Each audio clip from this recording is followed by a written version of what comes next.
You're listening to WRUULP, Savannah, Georgia, 107.5 FM, WRUU.org. We are Savannah Soundings, community radio with global soul. Check, 1, 2. Looking like a little country. Some rock and roll and blues. 'Cause we sure love playing for good people like you. Let me know if you can hear me. Check, 1, 2. Welcome to Music Local and Sustainable, the radio show that features discussions with and the music of local musicians. I am your host, Dave Lake. Tonight, we have Jenny Woodruff, local singer-performer and Director of Education of the Savannah Music Festival. Welcome, Jenny Woodruff. Thank you, Dave Lake. We talked about Thomas Castle and his band, Circus Number 9. Yes. And one of his bandmates is also a two-time AMS participant. Yes. And that's Matthew Davis. Matthew Davis. That kid, talk about ridiculous. He can play anything. He gave me a copy of his EP, which is not banjo, but solo piano. Just FYI. It's like Matt Davis by request. Did I request piano? Wow, that's great, Matt. He's so incredible, super nice. I mean, he's 17. Just is one of those that came out of nowhere. I love the applicants we get that we've never heard of, that heard about us through Facebook or something like that. And it seems to happen a lot with banjo players, actually. But Matt is, oh man, he can do anything. He really can. And his songwriting, or his tune writing, I guess, because I've never heard anything he's done with lyrics, tight, adventurous compositions. Although I wouldn't doubt that he is writing songs with lyrics.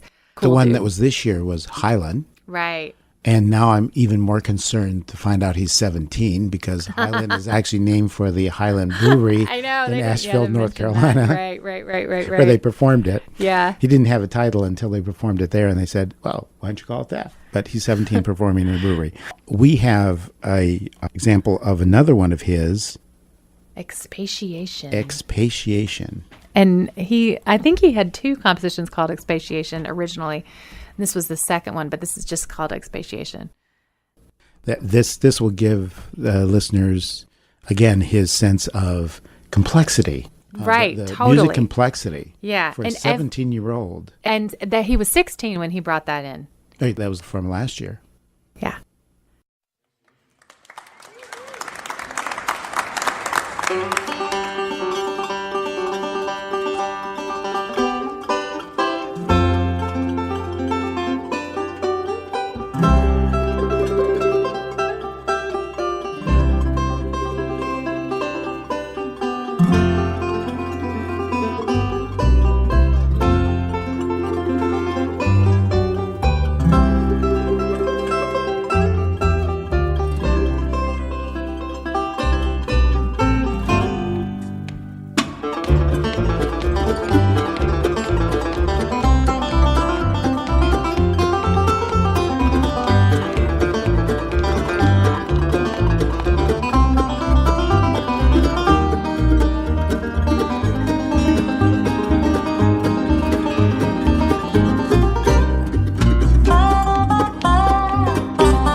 coming in for the festival in a sense, but not for the festival as you think of the festival, was Kaya Cater. Ah, right. Kaya, yeah. Because she performed as part of last year's AMS. And then we needed an artist for Musical Explorers who did old-time music, and she plays clawhammer banjo and sings beautifully and is so steeped in the tradition through going to folk festivals when she was little with her mom. Her mom used to work for Folk Alliance in Canada. And then she went to Davis and Elkins, I think, in West Virginia and majored in kind of traditional music and old-time traditions. So that lady, she knows, I mean, as much as anybody I've met her age about the origins of tunes, the social context in which they were performed, the history of the banjo. I mean, just so knowledgeable, and not to speak of her tremendous musical talent and artistry. She's awesome. She's like one of my favorites. And she was a Musical Explorers artist in the fall. I didn't really get to see her performances so much because I had a baby that week, but I saw the Monday performances. And she came with a bass player who had been at AMS as well, Andrew Ryan. And we have a tune that she did here at the AMS last year, which is called Paradise Fall. And is that original tune? It's original. It's Paradise Fell, actually. It's an original tune and got a lot of buzz, was recognized by NPR as one of the songs of the year and things like that. And just tremendous songwriting. I mean, it's all original, her lyrics, the tune. And then this version that we're going to hear has Thomas Castle on mandolin and vocals, Brian Sutton on guitar, Julian Pinelli on fiddle and vocals, and Zachary Brown on cello and vocals. So it's just a really beautiful arrangement.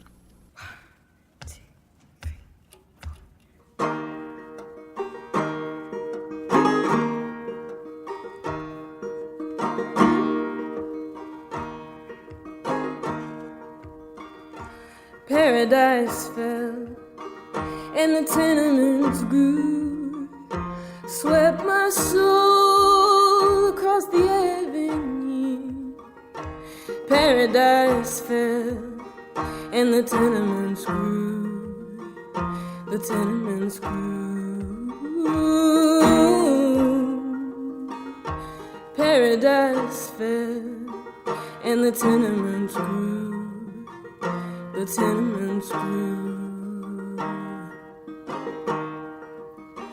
I'm a real live wire, I keep my suffering slow.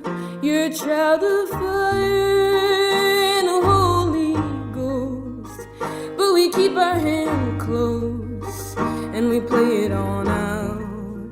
We let it play on out. In the mother's breast and the father's bone, in that city of gold with revelations unknown, poets and temperance great. You could live that way, you could live that way.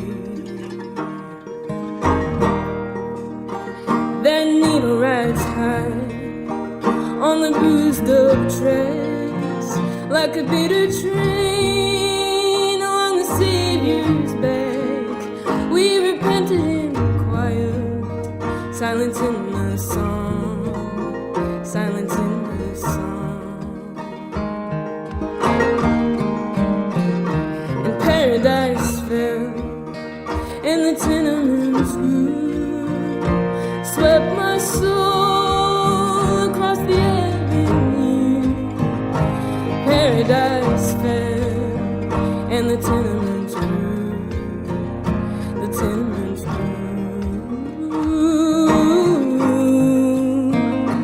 Paradise fell, and the tenements grew, the tenements grew.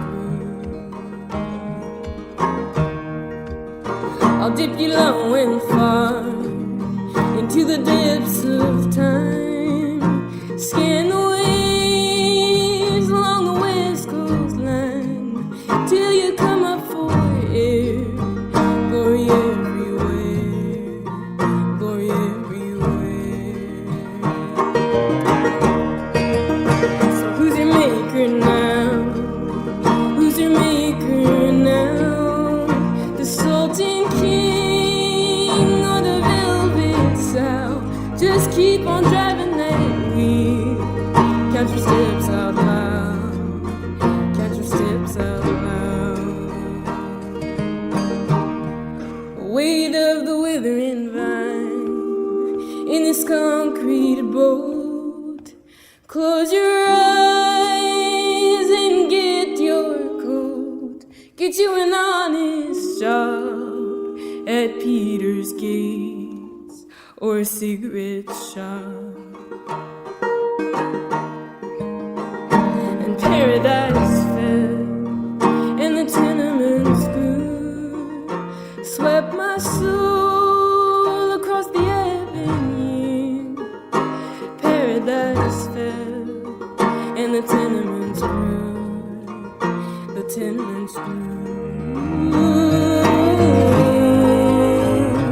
Paradise fell and the tenements grew.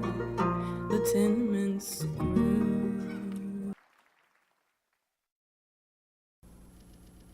And Kaya, too, was listed as one of Rolling Stone's 10 country artists you need to know. You do need to know her. She's on a rock. You know, she is going to be performing at the Kennedy Center tribute to Pete Seeger. Yeah. She's awesome. I mean, you will know her because she's an original and a really special artist. Well, I do know her. I met her as part of the Savannah Music Festival Acoustic Music Seminar Series. Absolutely. And have seen her now perform several times here in Savannah because, again, as part of the AMS, but also she came for the teacher training. Right. Yeah. That old-time music portion. Also, the fact that she is a clawhammer banjo performer, which with the young generation is very rare. That's a very rare skill among the younger generation of musicians. Yeah, it's true. Almost everybody, all banjo players are... They do the Scruggs style. Yeah. The Scruggs bluegrass style. Yeah. Yeah, Scruggs style banjo using the 3 fingers picking with the finger picks. Yeah, she does clawhammer, which is much more old time and I think much more related to the banjo's African origins.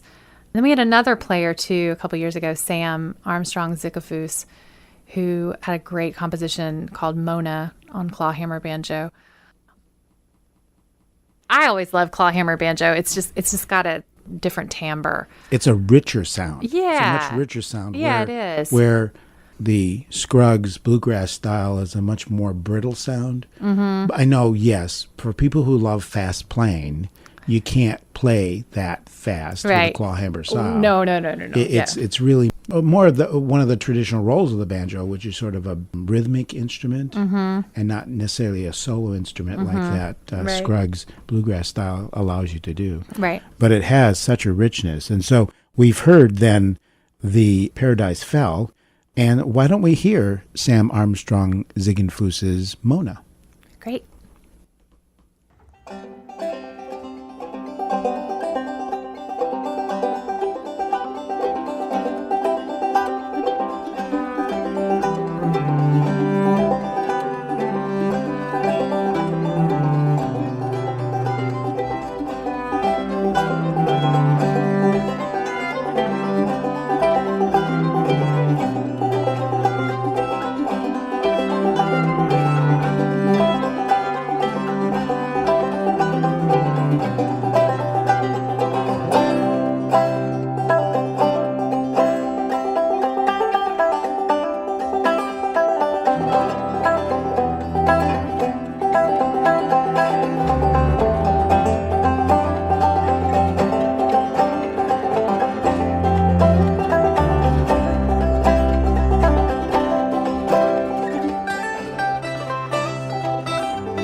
It's a beautiful song. That's when I cried backstage when he was playing that at the concert. It's so pretty. You're listening to Music Local and Sustainable, and I'm your host, Dave Lake. Tonight, we have Jenny Woodruff, local singer, performer, and director of education of the Savannah Music Festival. Also in the category of musicians who don't have a lot of other people around them, come here and have a whole world open to them. Caleb Dostal was an example of that. Absolutely, yeah. Who was, if I'm not mistaken, from Montana. Missoula. And didn't have a lot of players around him that he could play with until he came here. Yeah, I mean, he was playing, I think he was playing in a band when he came, and he's one, again, the banjo players. He, I think, saw us on Facebook. Maybe he knew BB, but he sent in his audition, and the video quality wasn't great. But there was just something about his playing. I mean, and when he took a solo, it was kind of like, wow, what is going to happen? It was very exciting, a little raw, and the sound quality wasn't great. We didn't really know what we were getting into. And the we I'm referring to is Mike Marshall, our associate artistic director. He and I look at the auditions and talk about them and then make our choices. But Caleb was exciting, because he didn't know anybody. Usually we get people that have heard about it from somebody. They know a bunch of people there. He didn't know anyone. And he came to AMS with just these compositions. I mean, he could do the Scruggs style banjo, but he came with these like really very artsy, through composed pieces that you don't often see with banjo. So like with banjo players a lot, you get, if they're a Scruggs style banjo, which he is, they know how to play in a bluegrass band, and they're good at like improvising and doing solos. He was really more almost, I don't know if you saw the Noam Pikelny concert. Caleb's whole thing is, I want to do different stuff with the banjo. I want to create different sounds. I want to be this whole original. And he is. And he came 2 years in a row. Yeah, 2015, 2016. That's right. Yeah. He left, and, it was his final concert, and we told him, Caleb, you so talented. You're so such a beautiful person, and you writing all this great stuff, so creative. You got to get out of Missoula. If you want to continue Missoula, I love Missoula. I've lived in Missoula for a year, but a music career is probably not going to launch from Missoula. So he applied to Berkeley this past year, and he got in, and he got a scholarship, and that was just a real moment of triumph for people who knew him here in Savannah, because I don't think he would have had the courage to apply without AMS. I can't wait to see what he's going to do there. He's going to start next year, and I think he'll be really in his element. And I can't help but believe not only did participating in AMS give him the courage to apply, knowing the number of folks from New England who've been involved with AMS in one way or the other, I think word is spread. I think, so if you were an AMS sure. grad, I think it probably helps you in your college application. I hope so. At Berkeley, I would hope so. I mean, we get enough of their students, and we have a great relationship with the faculty there, with the Berkeley Strings program. Joe Walsh there, a mandolin player, he sends us a lot of people, writes us recommendations every year. So, I mean, come on, you're not going to do better than coming to AMS, I don't think. And we're here to talk about AMS and Savannah Music Festival and other things local, and not to necessarily praise Berkeley College of Music, but they do some wonderful things in terms of issuing scholarships. For instance, Cristobal Cruz Garcia in this year's AMS participant group is from Tijuana, Mexico. He's a cello player from Tijuana, Mexico. He is, Dave, I don't know if you knew this, he is the chillest cellist. He is the chillest cellist, yes. But he basically applied at the last minute, put together his audition tape, and sent it up there, and he's got a full scholarship. Yeah. And there was no way he could have done that without it. And he is going to be, I think, an interesting performer, but he's going to make his mark, I think, as a producer. You think so? Yeah, I think he's going to be. I could see that, because he has a real good sense of music and style, and He has a real great sensibility of other performers. He's an original. He really is. And he's called the chillest cellist because he calls himself the chillest cellist. And he showed up on, I guess, the second day with a denim jacket with the arms cut off with the chillest cellist embroidered on the back. So he's so hilarious. He's great. I'm very excited. I hope he applies to AMS again and excited to see what he's going to do on down the line. I could totally see him as a producer. He's just kind of like, that's his personality, like just bringing people together and making people feel comfortable. And then a great musician. It was fun to watch him on stage too, because he popped. On stage. It was really interesting because he was laid back, didn't really come forward when we saw him in rehearsals. Right. And in the performance that they did for the master class. But then on stage, he just popped. Yeah, he really did. He really did. I was sort of like, whoa. Yeah. Yeah, I had that experience also. Yeah. That's the part I like about being able to attend these things the best, because you see that sequence. You see a couple days before the performance, from the time that they're doing something like that and putting it together for the first time, a couple days before the performance, right? And then you see it in the performance, right? And it's an oh my God experience. I think it is for them too. And it's not like they're working on it for 2 days straight. Right. They work on it for 2 hours. And then they have lunch, and then they have a masterclass, and then they work on something else, and then they do that for a couple more days. And then on Thursday afternoon, we say, okay, here's what we're doing in the finale. You need to start practicing. And they're not just on their own. It's not just, oh, my tune that I workshopped is getting picked. It's that and these other 5 tunes that I play on. So it's intense. This year especially, for some reason. It's just so amazing to see the components of the piece. This would make a great documentary. See the components as they're starting to work on these things and as they work through it. Yeah. For instance, the one we saw this year was a piece that Zachary Brown bought, which was a recording of a jazz ensemble. Right. And putting that into the acoustic format. Right. To see the individual members of the group sort of come with ideas and start putting those ideas. That was one of the ones that was selected for the Roy final Hargrove performance. Yeah. That was spectacular. Just how it came out. Again, after that 2 hours, we saw much of that 2 hour period of development. Oh, and that session went on forever. But yeah, that was a heady piece. Yeah. And the complexity that resulted and the craftsmanship of the individual components, but of the whole was just amazing. Just amazing. Yeah, it turned out really Simply well. amazing. You're listening to WRUU-LP, Savannah, Georgia, 107.5 FM, WRUU.org. We are Savannah Soundings, community radio with global soul.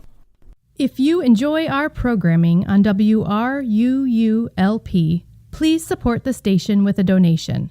As an individual, you can give any amount, become a basic station member, or become a serious fan of the station. To check out membership rates and to donate to the station, go to www.wruu.org/individual and select to donate monthly or subscribe to an annual membership. Again, to donate to the station, go to www.wruu.org/individual and select to donate monthly or subscribe to an annual membership. Thank you for listening to and supporting WRUU-LP. The Savannah Bicycle Campaign has published a free cycling guide and map. The Bike SAV map contains downtown and county-wide maps, tips for safe cycling, and overview of state and local laws relevant to bicycling. The guides are available at local bike stores and other businesses, at City Hall, and online at bicyclecampaign.org/routes. Print copies available by emailing info@bicyclecampaign.org. You're listening to Music Local and Sustainable, and I'm your host, Dave Lake. Tonight we have Jenny Woodruff, local singer-performer and Director of Education of the Savannah Music Festival. there have been AMS performers who've come back and performed in other roles other than the Savannah Music Festival here in Savannah. Outside of the festival? Outside of the festival. Sure. Well, Mr. Joe Velarde was here last summer in a very special cabaret featuring me. Yeah, he brought his band at my request, paid for by me, I guess you could say. He came back, which was very special for me. I hope for the people who saw the cabaret too. You did this past summer a Joni Mitchell cabaret as part of the cabaret series. I've been talking to folks from the administrative side of putting the cabaret together. Mm-hmm. So tell me about what it was like to put it together from the artist side. Sure. Well, I don't do a whole lot of singing. That's not my full-time occupation.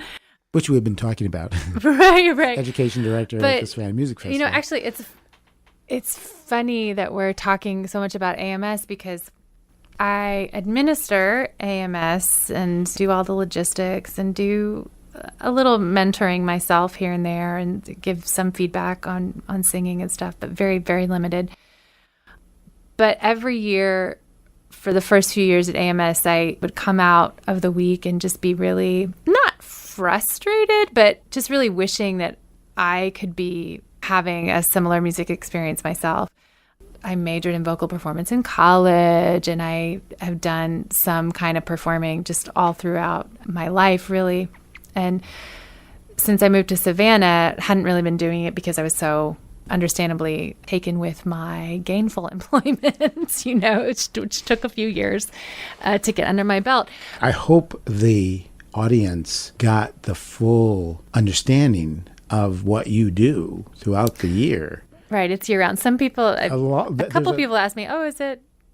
So you just work during the festival?" I'm like, "No, no, I do not. No, we have a staff that works all year round." Particularly the staff of the festival, everybody works the year round. That's correct. But as education director, it is one deadline after another. Now, especially with Musical Explorers, it's very year round, and now we have an associate in the education department, Katie Griffith, who's phenomenal. And then we have contracted employees that we work with year round. But no, it's very much kind of one thing after another throughout the year. To go back to my own impetus for wanting to do a cabaret, I wanted a project.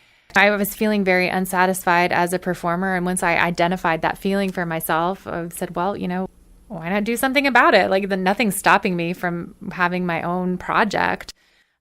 And you have participated in other cabarets as individual songs, as part of other cabarets. Yeah, I mean, I've only done a few things here and there, but like I sang on like the London Calling one for a few years ago. I sang the Barbara Judy duet on Natasha's Judy Garland Cabaret, and then I did the Christmas Cabaret, which was really fun. But I came to Natasha very early on in April 2015. We finished AMS, and that week in particular with those participants was very special to me. I don't know what it was. It was just like the particular chemistry of the people there. I don't know. It was just, I don't have favorite years, but that was my favorite year. And there was one person in particular that I worked with on his singing and his songs, and that was Joe Velarde, a guitarist from New York. And so I just kind of made a decision that I wanted to do a project that I could work on that would be artistically satisfying, that I would have control over, because I'm a little bit of a control freak in that way.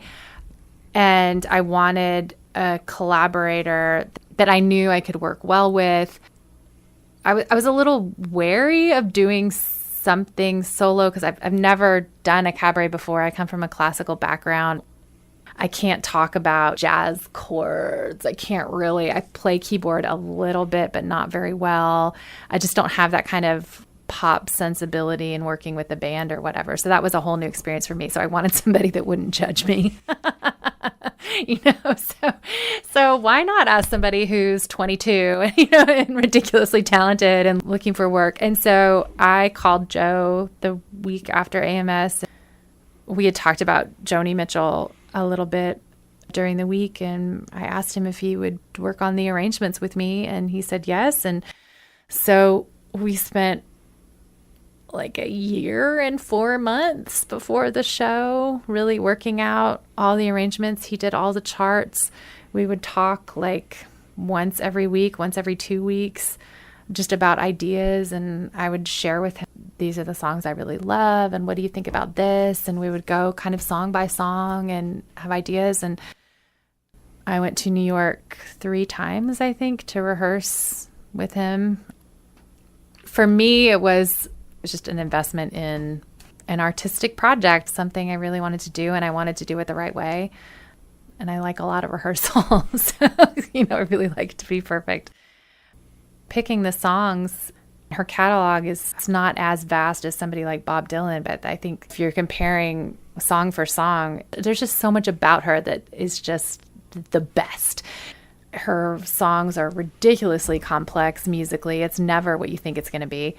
And the lyrics are just completely profound. She's writing very specifically about her experience in almost every case, even the early songs. And definitely on an album like Blue, each metaphor is very specific to what she experienced. But then at the same time, you can listen to it and be like, oh my God, this is what I went through when I was 25 and I was in love, and it felt just like this. And I know exactly what she's talking about. I didn't want it to be just a tribute to her, because it was a solo show. You can't do a solo show and have it not be about you in some respect. So I wanted to be very open and honest with my stories, but not have it be completely narcissistic. So it was a hard balance. But then I got pregnant, and then I was like, I don't care. I'm just going to tell you what I want. I'm going to say what I want to say. I'm going to sing what I want to sing. And that was very liberating, doing a cabaret 7 months pregnant. I highly recommend it. I had to sit a lot more than I had originally planned. It's fun. It's an amazing experience. Yeah, it was a very interesting personal statement compared to many of the cabarets, which are biographies and tributes in that sense. This was a very original crafting of your personal experiences in the context of the songs, which was very interesting. Joni Mitchell, couple very popular albums back in the 70s, late 60s. Late 60s, 70s, yeah.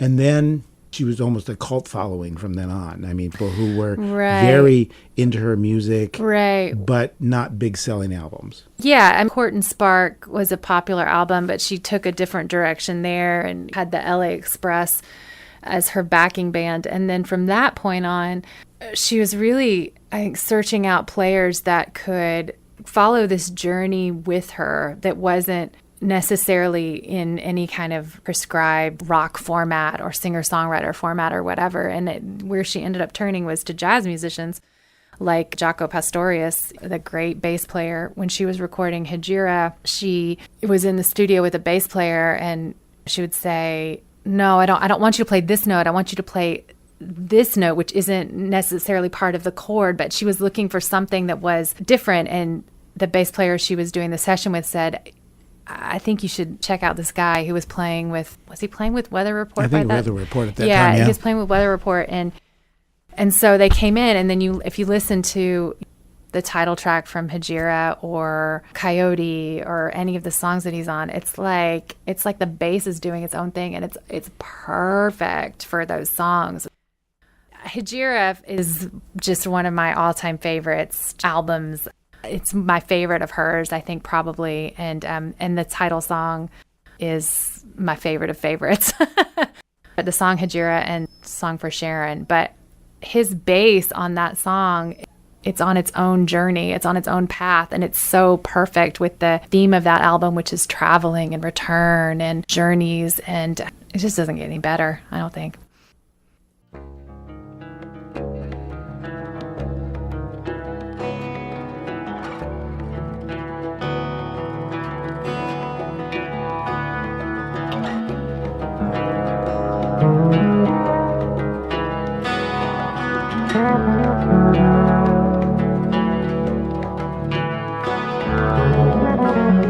I'm traveling in some vehicle. I'm sitting in some cafe. A defector from the petty wars that shall shut love away.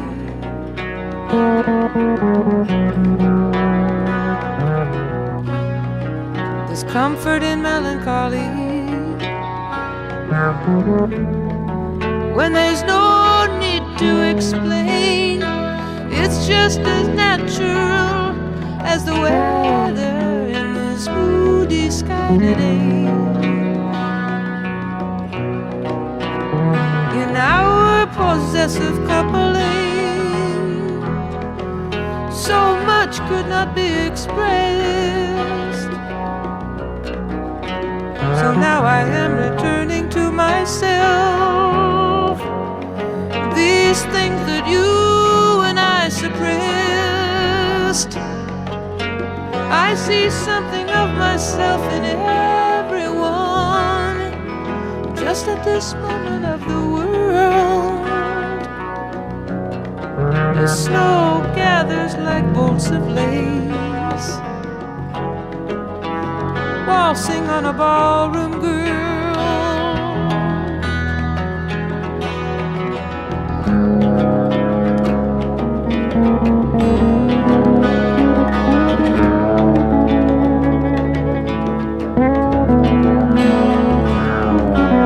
You know it never has been easy, whether you do or you do not resign, whether you travel the breadth of extremities or stick to some straighter line.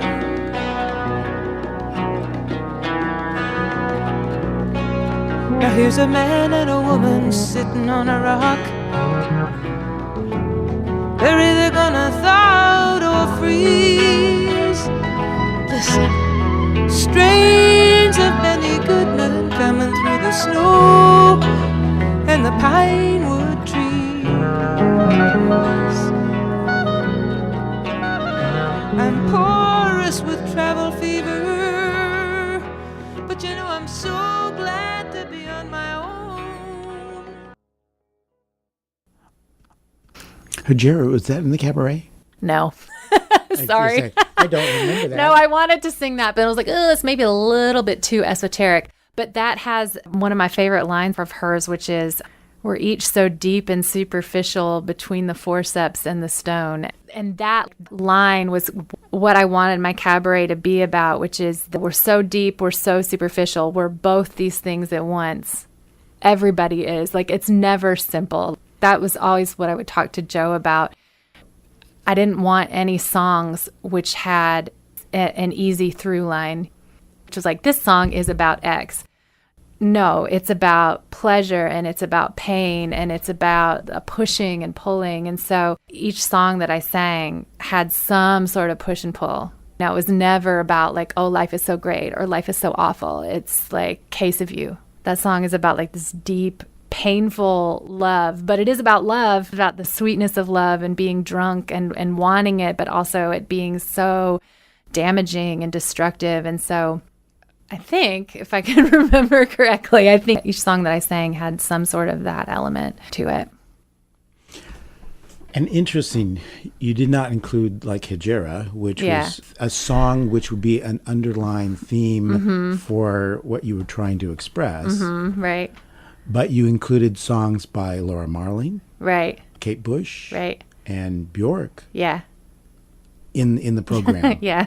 Why did you choose to do that? I don't know that I would make that decision again, but let's see. The Laura Marling I Was an Eagle, and I did that right after Case of You.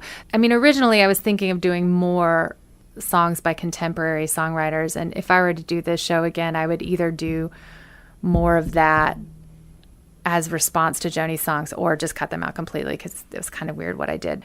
But anyway, originally, like the Laura Marling song was conceived of as a response to Case of You, in that you go through this love which is so sweet but so damaging. And then the danger is becoming really closed off to love, which I think that I Was an Eagle is about. Being so hurt that you damage somebody else, that you like attack somebody else. So that chorus is, when we were in love, I was an eagle and you were a dove.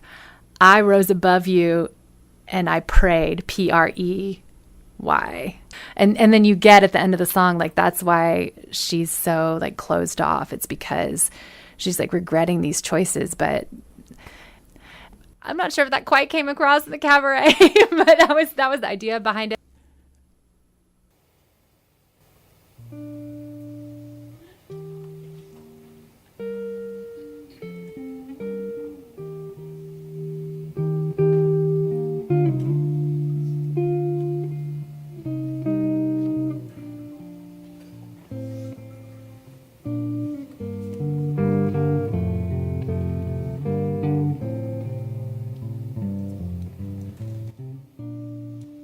Just before our love got lost, you said, I am as constant as a northern star.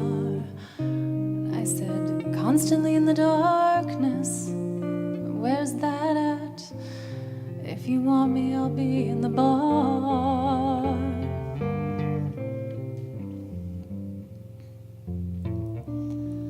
On the back of a cartoon coaster, in the blue TV screen light, I drew a map of Canada, oh Canada,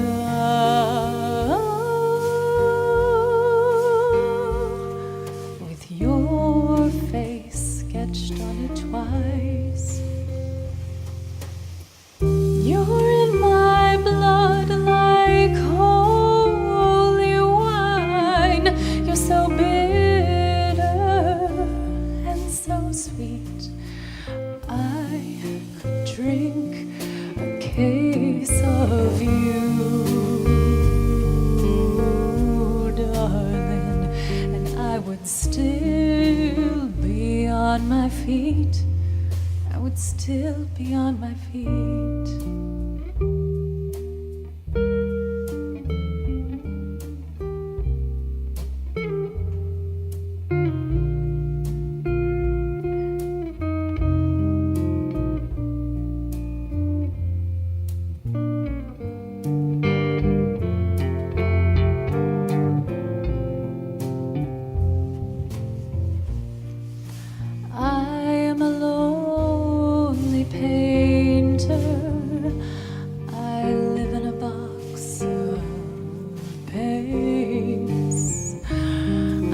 Frightened by the devil, I'm drawn to those ones that ain't afraid.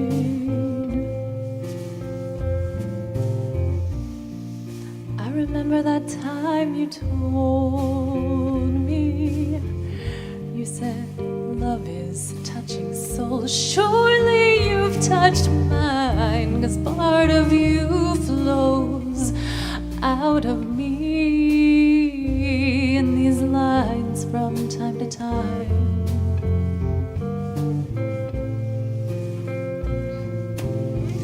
You're in my blood like holy wine. You're so bitter and so sweet.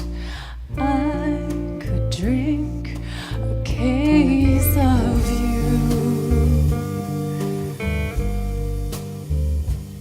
I would still be on my feet. I would still be on my feet.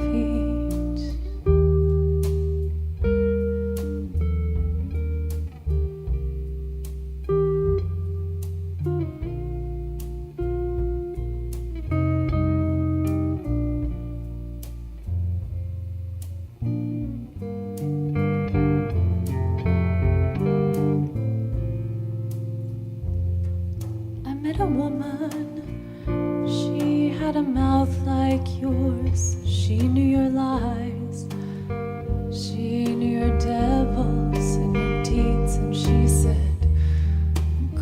promote him. Stay with him if you can, but be prepared to bleed. Oh, you're in my blood like holy wine. You're so bitter and so sweet. I could drink a case of you.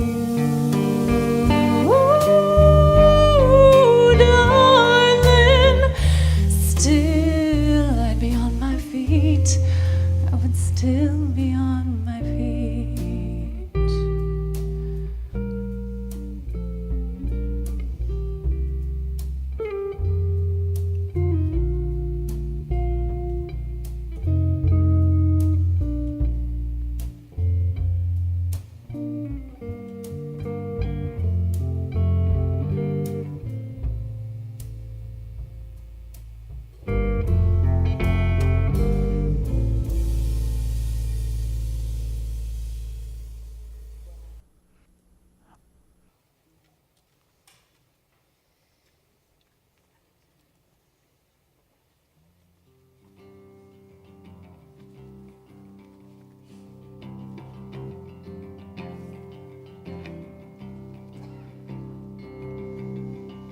So your grandmother sounds to me a woman that I would be proud to be. And you say she reminds you of me. Every little boy is so naive. I will not be a victim of romance. I will not be a victim of circumstance, chance or circumstance or romance or any man who could get his dirty little hands on me. No, no.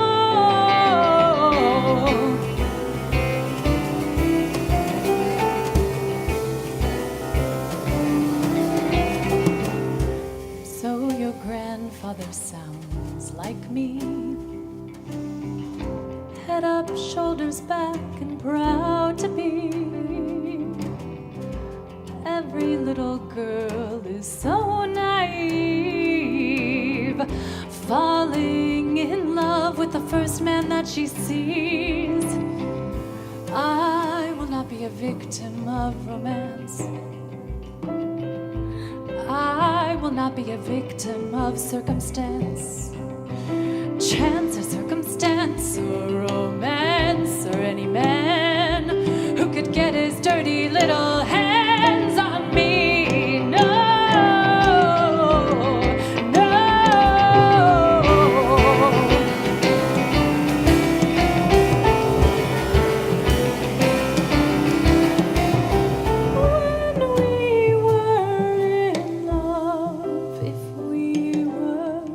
When we were in love, I was an eagle and you were a dove.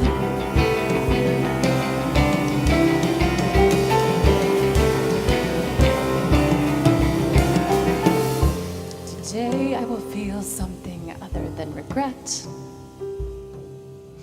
Pass me a glass and a half-smoked cigarette. I've damn near got no dignity left.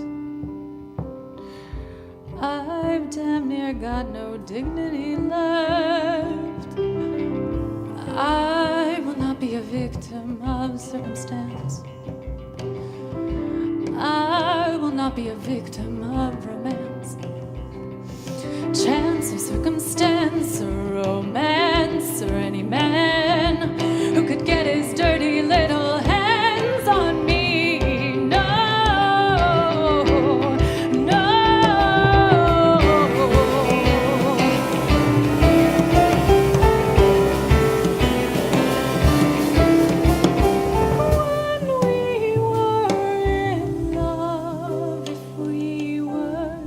When we were in love,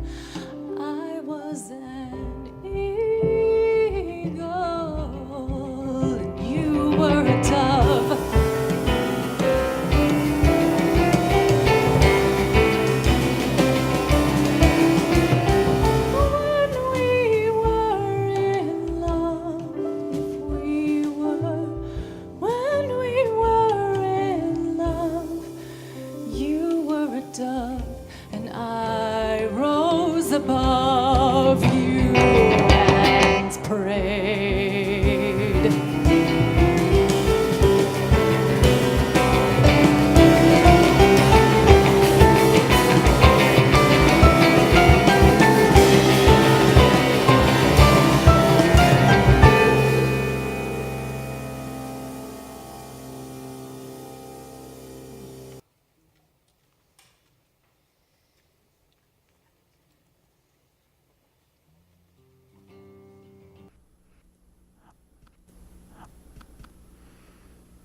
The Laura Marlene, the metaphor, Yeah, right. could very well have been a Joni Mitchell metaphor. Yeah. And so it really was a nice fit. Oh, I'm glad to hear that.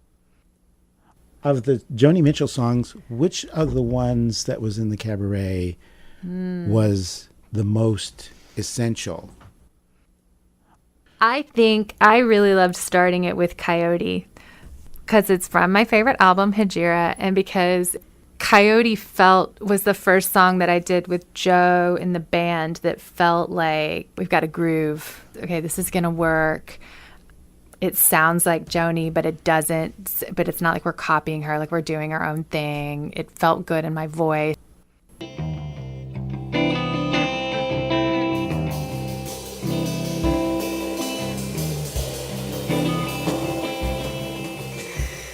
No regrets, Coyote. We just come from such different sets of circumstance. I'm up all night in the studios, and you're up early on your ranch. You'll be brushing out a broodmare's tail while the sun is ascending, and I'll be getting home with my reel-to-reel. There's no comprehending just how close to the bone and the skin and the eyes and the lips you can get, and still feel so alone and still feel related, like stations in some relay. You're not a hit-and-run driver, no, racing away.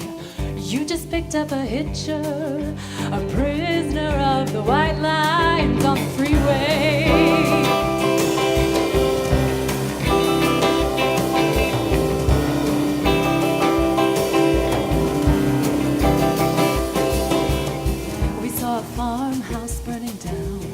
In the middle of nowhere, in the middle of the night, we rolled right past that tragedy till we turned into some roadhouse lights where a local band was playing. Locals were up kicking and shaking on the floor, and the next thing I know, that coyote's at my door.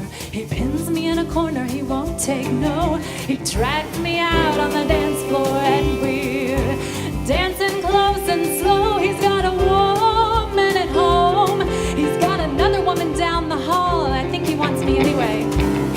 Why'd you get so drunk? Lead me on that way. You just picked up a hitcher, a prisoner of the white lines on the freeway.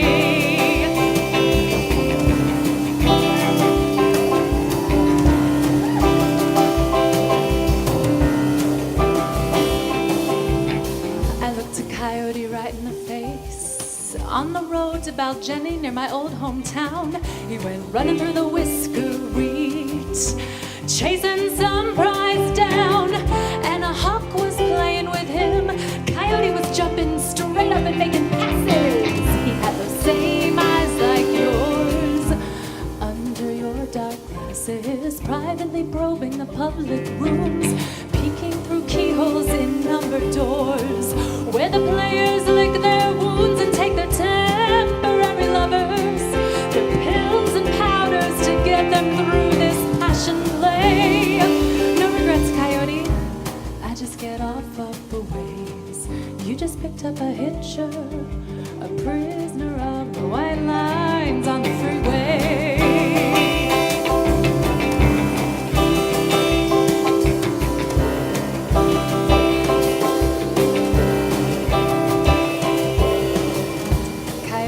Coffee shop, he's staring a hole in his scrambled eggs. He picks up my scent on his fingers while he's watching the waitress's legs. He's too far from the Bay of Funny, from Appaloosas and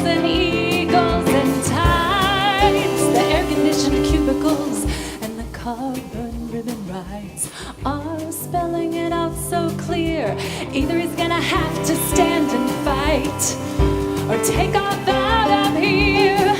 I tried to run away myself, to run away and wrestle with my ego. And this flame you put here in this Eskimo, in this hitcher, in this prisoner of the white lines, of the fine white lines of the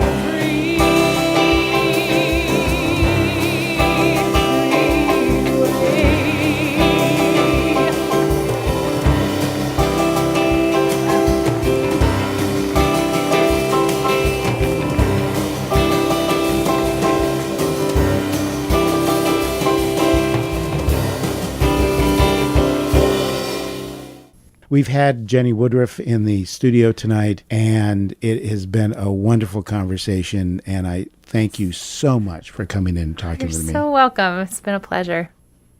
This has been another edition of Music Local and Sustainable, and I've been your host, Dave Lake. Save this time for another show next week. Well, I know we ain't headed for the Hall of Fame. Gonna give it what we got, man, it ain't no shame. Let me know if you can hear me. Check, check, 1, 2. Let me know if you can hear me. Check, check, 1, 2.